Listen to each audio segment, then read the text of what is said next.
Mesdames, messieurs et mesdemoiselles, c'est pas une nouvelle très gaie.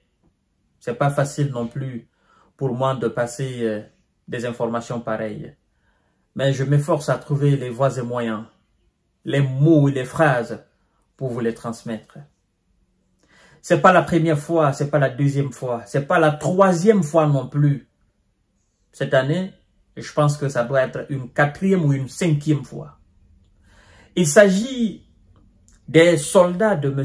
Zelensky, déjà envoyés au repos définitif, mais gardés par les Russes dans les différents endroits où on garde les soldats envoyés au repos définitif.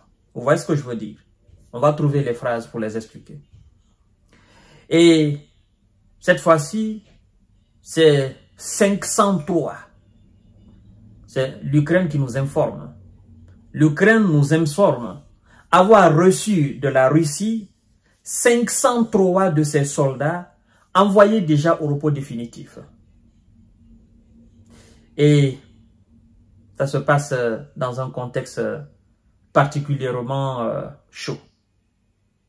Et ça se passe à l'est du pays, dans le Donbass, dans la République populaire de Donetsk. Ça se passe aussi à Zaporizhzhia, ça se passe à Luhansk. Mesdames et messieurs et mesdemoiselles. Si j'ai bonne souvenance, la première fois, c'était quelques 600 et quelques S déjà envoyés au repos définitif.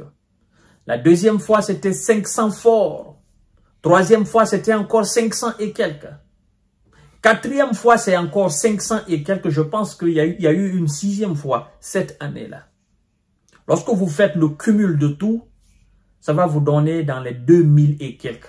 Près de 3000 S déjà envoyés au repos définitif que la Russie renvoie, la Russie donne à M. Zelensky. C'est pour le dire, tu vois tout ça, tu aurais pu les garder si tu nous avais écoutés. Si tu avais accepté de respecter les accords de Minsk, tu avais accepté de les appliquer. Si tu avais considéré tous les Ukrainiens comme des Ukrainiens et non une partie comme des russophones, comme des sous-hommes. Si tu avais respecté le droit de tout le monde, s'il n'y avait pas de contestation là, si par le passé vous n'aviez pas fait régner la terreur dans cette partie de l'Ukraine, tous ces S envoyés au repos définitif qu'on vous renvoie maintenant, ils seraient aujourd'hui parmi vous. Mesdames et messieurs et mesdemoiselles, pour ceux qui doutent encore, quand les Russes donnent souvent les nombres de S envoyés au repos définitif, là c'est une preuve.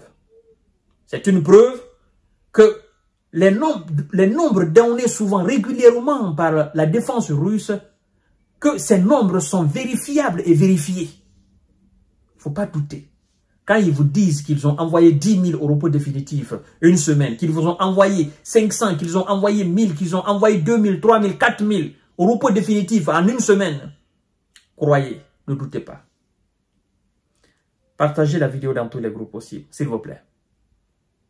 C'est l'Ukraine qui nous passe cette information. L'Ukraine a obtenu de la Russie les caisses de 503 de ces S déjà envoyés au repos définitif. Voilà ce que je veux dire, les caisses. D'accord, vous comprenez. Monsieur Zelensky et son état-major ont annoncé avoir reçu de la Russie les caisses de 503 de ces S envoyés déjà au repos définitif au cours des événements à l'est du pays. Une nouvelle illustration du coût humain élevé de la situation conflictuelle entre l'Occident et la Russie sur le territoire ukrainien. Et on vous informe, parmi ces caisses de 403 ont été récupérées dans l'oblast de Donetsk, dans l'est du pays, où se déroulent les intenses n'est-ce pas, hostilité au fait, d'accord? Ils ont employé un terme que moi je peux pas parce que pour des raisons, vous savez ce que je veux dire. Voilà.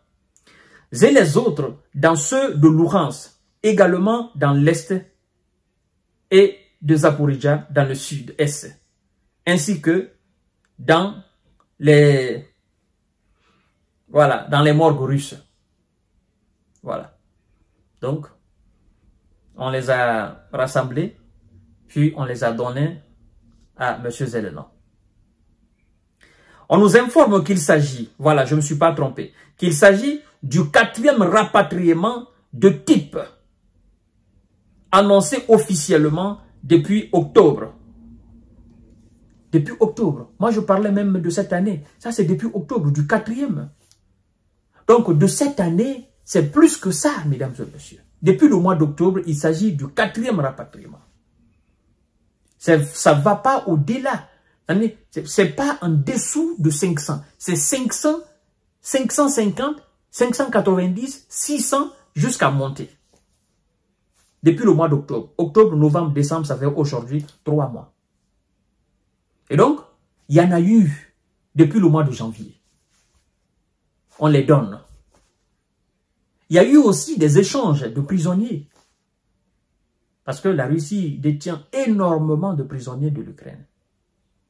Tout dernièrement, la porte-parole du ministère des Affaires étrangères, Maria Zakharova, avait dit clairement que M. Zelensky ne voulait pas recevoir ses prisonniers.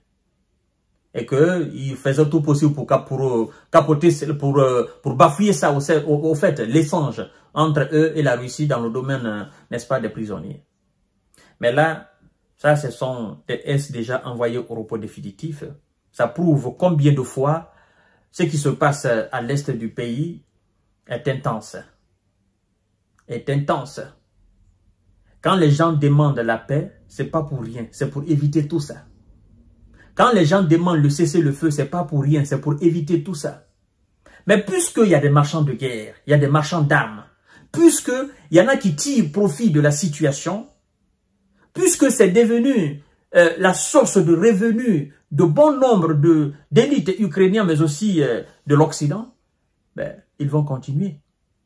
Ils vont continuer parce que à l'instant où je suis même en train d'enregistrer cette émission, je viens effectivement d'avoir aussi une information.